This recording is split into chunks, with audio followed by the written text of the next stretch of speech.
Hello, good morning, everyone. We're in the biomanufacturing industry.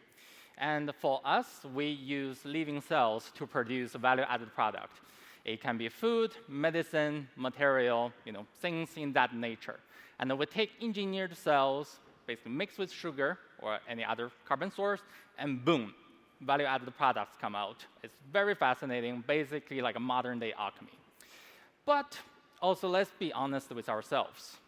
The biomanufacturing industry in 2026 is still highly artisanal. We have bioreactors, million-dollar bioreactors, run by Excel files and gut feelings. We have PhDs in the middle of the night squinting at the trend line to decide whether we should bump the feed rate by 10%.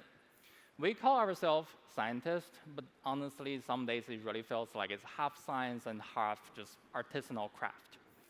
The fundamental problem is that any device that is built for human is fundamentally limited by humans' cognitive bandwidth. For example, using myself as an example, on a really good day, if I'm overdosing myself on caffeine, maybe I can hold 5 to 7 working variables in my working memory.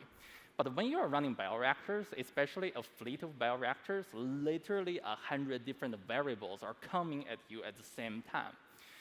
So what do we do? Well, as humans, we simplify, right? We digest and read the few signals that we can understand and make decisions based on them. And that's almost like driving a spacecraft, but with bicycle handlebars. So what can we do? Well, one solution is to use agentic AI, right? On paper, that's a great idea. However, because agentic AI, right, like AI, it can read every signal, every minute from like every reactor simultaneously, like in the time that I go refill my coffee, right? That's straightforward.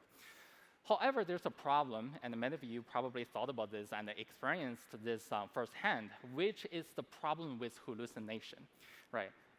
AI will always give you an answer. It really doesn't matter if it knows, it doesn't know. It will always have something to say. It will hallucinate very confidently, whether it is right or catastrophically wrong. But in our industry, when we are operating at our scale, kind of a demo and a commercial scale, a catastrophic mistake could mean millions of dollars of product that we have to drain into the waste or the kill tank. And even worse, we may have personnel injuries as a result of the problem, the mistake. So we cannot put AI directly on top of a bioreactor, right? That's kind of a terrible idea.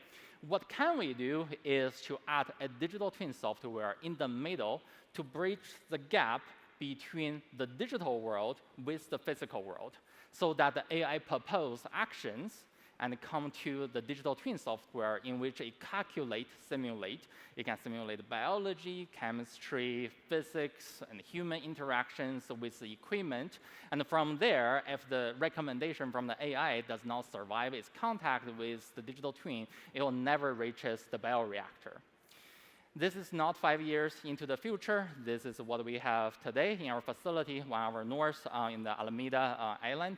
And with this setup, right, like AI with digital twin, with bioreactor, we have reactors running autonomously, controlling the system, self-optimizing, and validate all its actions against a digital twin, and making decisions that would take normally a human team a week to converge on, but in minutes.